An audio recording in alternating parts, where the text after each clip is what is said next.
Good morning friends. मैं कल्पना स्वागत करती हूँ आप सभी का मेरी स्टडी में। आज का ये हमारा करंट अफेयर्स का सेशन है। 16 मई है आज, और आज हम पढ़ने जा रहे हैं 16 मई से रिलेटेड जितने भी इम्पॉर्टेंट क्वेश्चंस हैं, वो भी करंट अफेयर्स से रिलेटेड। उसके साथ साथ में मैं आपको उस क्वेश्चन से रिलेटेड एक्स्ट्रा जो भी जानकारी होगी वो भी पहुँचाने का प्रयास करूँगी। तो वीडियो को सबसे पहले लाइक कर दें और चैनल को सब्सक्राइब कर लें और ज़्यादा से ज़्यादा वीडियो को शेयर किया करें। और लास्ट में आप वीडियो के लिए एक अमूल्यवान जो आपका कमेंट है वो ज़रूर शेयर किया करें, वो ज़रूर आप मुझे कमेंट दिया करें ताकि मुझे पता चल सके कि आप लोगों को वीडियो कैसा लगा है। सो स्टार्ट करते हैं हमारा आज का सेशन। और आज है संडे, स्टार्ट करते हैं 16 मई का ये सेशन। और सबसे पहला क्वेश्चन हमारे लिए आ गया है, और पहला क्वेश्चन है कि हाल ही में भारत भेजी गई स्पुतनिक वी वैक्सीन हाल ही में भारत भेजी गई स्पुतनिक वी वैक्सीन की पहली डोज कहाँ दी गई है। आपसे क्वेश्चन पूछा गया है कि जो भारत में स्पुतनिक वी या स्पुतनिक 5 वैक्सीन भेजी गई है रशिया से, इसकी पहली डोज कहाँ पर दी गई है। तो इसका राइट आंसर है हैदराबाद। हैदराबाद में ये वैक्सीन दी गई है। हैदराबाद में ये वैक्सीन दी गई है, और किसे दी गई है ये भी क्वेश्चन बहुत इंपॉर्टेंट है, तो ये इसके बारे में भी पढ़ लेते हैं। रूस की यह स्पुतनिक वी वैक्सीन है जिसकी कीमत है 995 रुपये। भारत में इसकी कीमत तय की गई है 995 रुपये। दीप सप्रा नामक जो व्यक्ति हैं उनको ये वैक्सीन हैदराबाद में दी गई है। और ये जो दीप सप्रा जी हैं डॉक्टर रेड्डीज लेबोरेटरीज के कस्टम फार्मा सर्विसेज के ग्लोबल हेड हैं। तो ये भी आपको याद रखना है कि किसको दी गई है। तो दीप सप्रा इनका नाम है। अब भारत में कुल 3 वैक्सीन चल रही हैं। पहली कोवैक्सीन, दूसरी कोविशील्ड और तीसरी कौन सी है, स्पुतनिक वी। तो अब जो भी चाहे इन तीनों में से कोई भी वैक्सीन ले सकता है। नेक्स्ट क्वेश्चन आप लोगों के लिए है, किस देश ने आभासी रूप से ब्रिक्स एम्प्लॉयमेंट वर्किंग ग्रुप की पहली बैठक का आयोजन किया है। तो यहाँ आपसे पूछा जा रहा है कि वर्चुअली ये ब्रिक्स एम्प्लॉयमेंट वर्किंग ग्रुप की बैठक हुई है, इसका आयोजन किसके द्वारा किया गया है। तो यदि आपने पढ़ा होगा तो 2021 के लिए जो ब्रिक्स की अध्यक्षता है वो भारत के पास है। 2021 में भारत ब्रिक्स की होने वाली जितनी भी मीटिंग्स हैं उनकी अध्यक्षता करेगा। तो इसका राइट आंसर है भारत। भारत ने ये अध्यक्षता की है इस ब्रिक्स एम्प्लॉयमेंट वर्किंग ग्रुप की, और ये बैठक वर्चुअली हुई है, मतलब आभासी रूप से हुई है। नेक्स्ट इसके बारे में हम जान लेते हैं कि ये आयोजन इसका कहाँ पर हुआ था। तो आयोजन हुआ था 11 से 12 मई सुषमा स्वराज भवन दिल्ली में।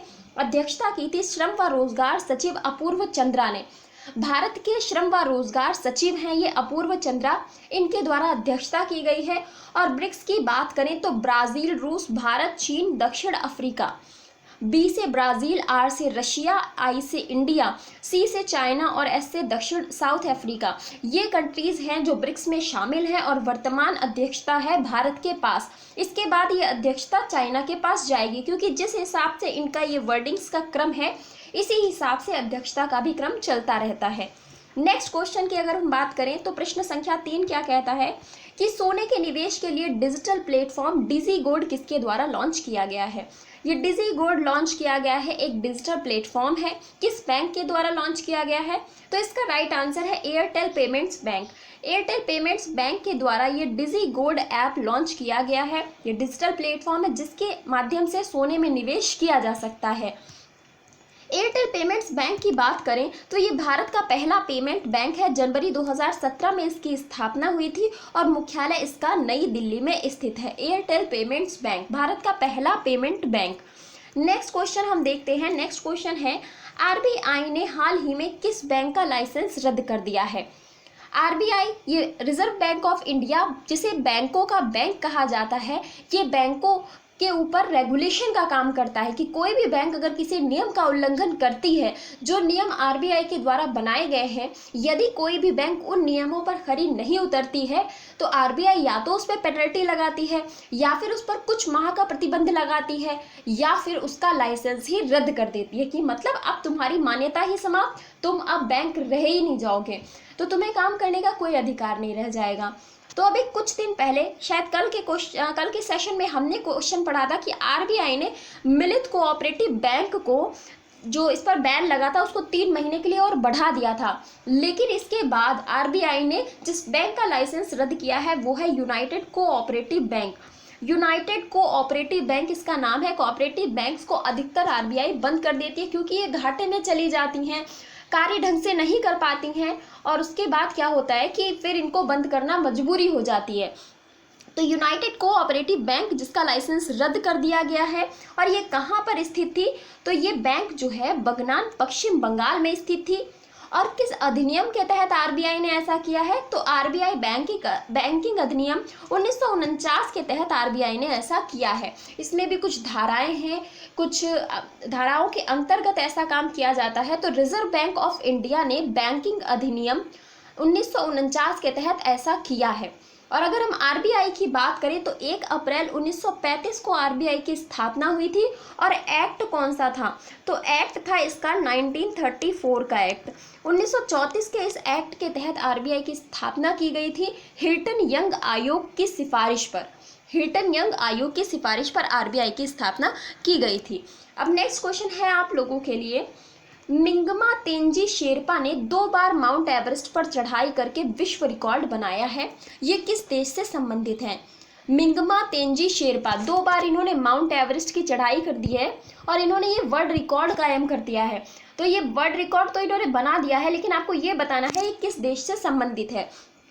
भारत, भूटान या नेपाल और अमेरिका, आपको बताना है ये किस देश से संबंधित है। तो अगर इनके बारे में हम बात करें तो फिलहाल यहाँ पर ऑप्शन नीचे चला गया है, ये नेपाल से संबंधित है। किस देश से संबंधित है? नेपाल। तो जो शेरपा नाम जिनका आगे जो सरनेम शेरपा रहता है, ये नेपाल में अधिकतर लोगों का सरनेम शेरपा रहता है। तो आप इससे आइडिया लगा सकते हैं कि मिंगमा तेंजी शेरपा जो हैं ये इन्होंने 2 बार माउंट एवरेस्ट पर चढ़ाई करी है और ये नेपाल से संबंधित है। अब इनका विश्व रिकॉर्ड कैसा है ये भी जान लेते हैं।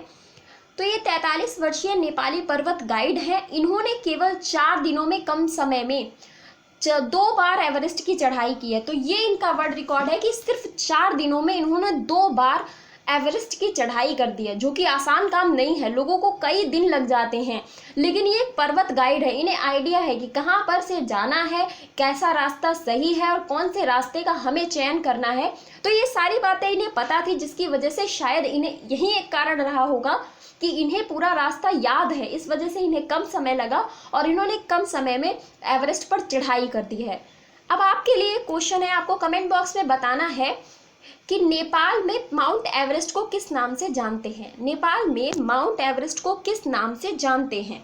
नेक्स्ट क्वेश्चन आप लोगों के लिए, केपी शर्मा ओली एक बार फिर नेपाल के प्रधानमंत्री बन गए हैं। केपी शर्मा ओली, आपको बताना है नेपाल की राजधानी क्या है। तो हाल ही में मैंने आपको क्वेश्चन बताया था कि केपी शर्मा ओली नेपाल में अपना संसद जो नेपाल की है वहां पर अपना विश्वास मत रखने में हार गए थे और ये उस विश्वास मत को पार नहीं कर पाए थे। उसके बाद कहा गया था कि ये अब प्रधानमंत्री पद पर नहीं रह सकते। लेकिन फिर क्या हुआ, विपक्ष से कहा गया कि क्या तुम्हारे पास इतना है कि तुम प्रधानमंत्री पद पर किसी को बिठा सको। तो विपक्ष भी विश्वास मत रखने में सफल नहीं हुआ, जिसके बाद एक बार फिर से केपी शर्मा ओली जी को प्रधानमंत्री पद के लिए चयनित किया गया, या इनको फिर से प्रधानमंत्री पद पर आने का अवसर मिल गया। तो ये जो केपी शर्मा ओली हैं, 3rd टाइम, तीसरी बार जो है ये नेपाल के प्रधानमंत्री बन गए हैं। नेपाल जिसकी राजधानी है काठमांडू। यही हमसे प्रश्न पूछा गया था कि नेपाल की राजधानी क्या है, तो काठमांडू है। और तीसरी बार केपी शर्मा ओली यहाँ के प्रधानमंत्री बन गए हैं। नेपाल में अगर राष्ट्रपति की बात करें तो विद्या देवी भंडारी जी जो हैं यहाँ की राष्ट्रपति हैं। विद्या देवी भंडारी, हमारा पड़ोसी देश है नेपाल। नेक्स्ट क्वेश्चन की ओर चलते हैं। 7वां प्रश्न क्या कहता है कि हाल ही में कोविड-19 से संबंधित सहायता को ट्रैक करने के लिए कोवएड पोर्टल किसके द्वारा लॉन्च किया गया है। हाल ही में कोविड-19 संबंधित सहायता को ट्रैक करने के लिए कोवएड पोर्टल लॉन्च किया गया है। अब ये क्या है कि सहायता कहाँ पर मिल रही है, इस सहायता को ट्रैक करने के लिए कोवएड पोर्टल लॉन्च किया गया है, जो कि नीति आयोग के द्वारा लॉन्च किया गया है। नीति आयोग ने ये कोवएड पोर्टल लॉन्च किया है ताकि लोगों को पता चल सके कि कोविड-19 से संबंधित जो भी सहायता है वो कहाँ पर प्राप्त हो रही है। लोगों तक जागरूकता अभियान फैलाया जा सके, लोगों को हर तरीके की सहायता मुहैया कराई जा सके, क्योंकि कोविड की समस्या दिन प्रतिदिन बढ़ती जा रही है। तीसरी लहर के आने की संभावनाएं भी बढ़ चुकी हैं, इसलिए हर सरकार अपनी तरफ से कुछ ना कुछ प्रयास करने में लगी हुई है। तो नीति आयोग ने भी ये कोवैड पोर्टल लॉन्च किया है। भारत की स्थिति आगे क्या होने वाली है ये हम या आप नहीं जान सकते, लेकिन फिलहाल जानना इतना ही है कि स्थिति बहुत ही ज़्यादा खराब है। हर तरह से जन धन सबकी हानि हो रही है और स्थितियां तो इतनी ज़्यादा खराब है, कुछ लोग तो घबराहट से ही उनकी डेथ हुई जा रही है। तो फिलहाल सब लोग घर में सेफ रहें, बहुत ज़्यादा ज़रूरी है घर में रहना।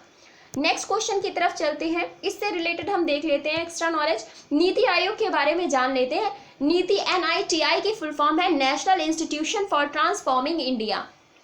National institution for transforming India गठन 1 जनवरी 2015 और ये योजना आयोग के स्थान पर लाया गया था। CEO की बात करें तो अमिताभ कांत जी वर्तमान में यहाँ के CEO है। और अगर हम अध्यक्ष की बात करें तो जो भी भारत का प्रधानमंत्री होता है वो नीति आयोग का अध्यक्ष होता है और वर्तमान में प्रधानमंत्री है श्री नरेंद्र मोदी जी, तो वो ही इस नीति आयोग के अध्यक्ष हैं।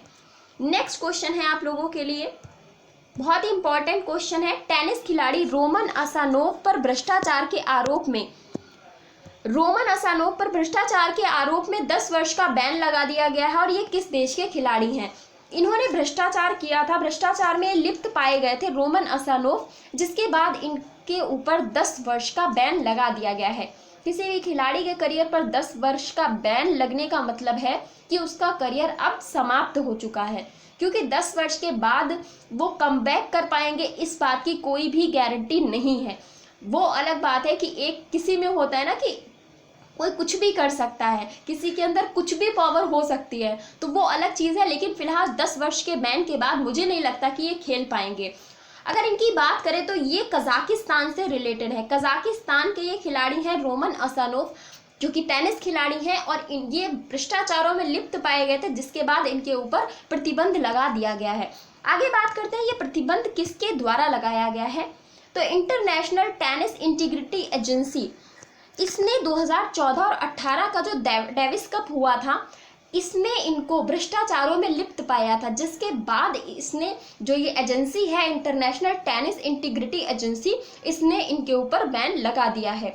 तो 10 वर्षों का बैन रोमन असानोव पर, जो कि एक टेनिस खिलाड़ी है और किस देश से संबंधित है, कजाकिस्तान से संबंधित है। कजाकिस्तान की राजधानी क्या है ये भी आपको मुझे कमेंट बॉक्स में बताना है। कजाकिस्तान की राजधानी क्या है ये भी आप कमेंट बॉक्स में मुझे बताएंगे।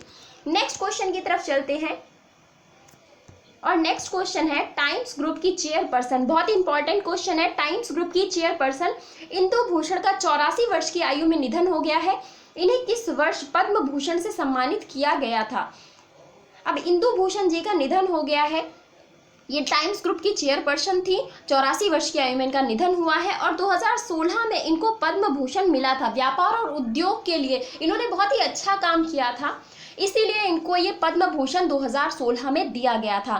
टाइम्स ग्रुप की चेयरपर्सन इंदु भूषण, 84 वर्ष की आयु में इनका निधन का कारण कोरोना भी बताया जा रहा है, जिसके साथ साथ इनकी कुछ आयु से संबंधित परेशानियां थी जिनके कारण इनका निधन हुआ है।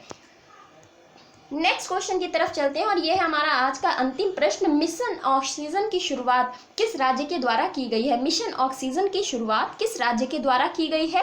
तो इसका राइट आंसर है महाराष्ट्र। पहले इसका राइट आंसर देख लेते हैं, महाराष्ट्र। ऑक्सीजन की लगातार आपूर्ति करने के लिए, क्योंकि कोविड-19 की समस्या लगातार बढ़ रही है और कोरोना की आने वाली तीसरी लहर से लड़ने के लिए ये मिशन ऑक्सीजन की शुरुआत की गई है। तो आपको याद रखना है, मिशन ऑक्सीजन कोरोना की तीसरी जो लहर आने वाली है इससे लड़ने के लिए इसकी शुरुआत की गई है। और कोरोना के लगातार केसेस बढ़ते चले जा रहे हैं। अब तो कई राज्यों ने टेस्टिंग ही बंद कर दी है, उसमें से उत्तर प्रदेश एक है। तो टेस्टिंग ना करने से, हालांकि टीवी पर जो आंकड़े दिखाए जाते हैं ना कि अब हुए कोरोना के केसेस कम, तो वो आंकड़े तो चलो ठीक है कम हो जाएंगे, लेकिन जो रियल आंकड़े हैं, जो सच में जिन्हें हो रहा है वो तो हो ही रहा है ना। टेस्टिंग ना करने से कोरोना तो समाप्त नहीं हो जाएगा। तो ये सरकार की चालाकी है कि सरकार ने टेस्टिंग ही बंद कर दी है, ताकि पता ही ना चल सके कि कितने लोग कोरोना से ग्रसित हैं, कितने लोग कोरोना से पीड़ित हैं और कहाँ इलाज उन्हें नहीं मिल पा रहा है। इलाज तो फिलहाल इतनी स्थिति खराब है, क्योंकि मैं भी डेली कुछ ना कुछ इन सब चीज़ों के बारे में पढ़ती रहती हूँ, तो कोई ना कोई ऐसा सुनने में ज़रूर आता है जिसे ऑक्सीजन नहीं मिली, जिसे ब्लड नहीं मिला।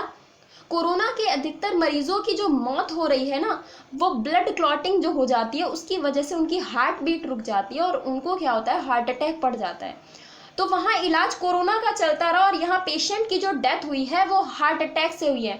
तो अगर भगवान ना करे आप लोगों के कोई पहचान में ऐसा व्यक्ति रहता है जिसको कोरोना हुआ है और स्थिति गंभीर है, तो डी डाइमर एक ब्लड में होता है।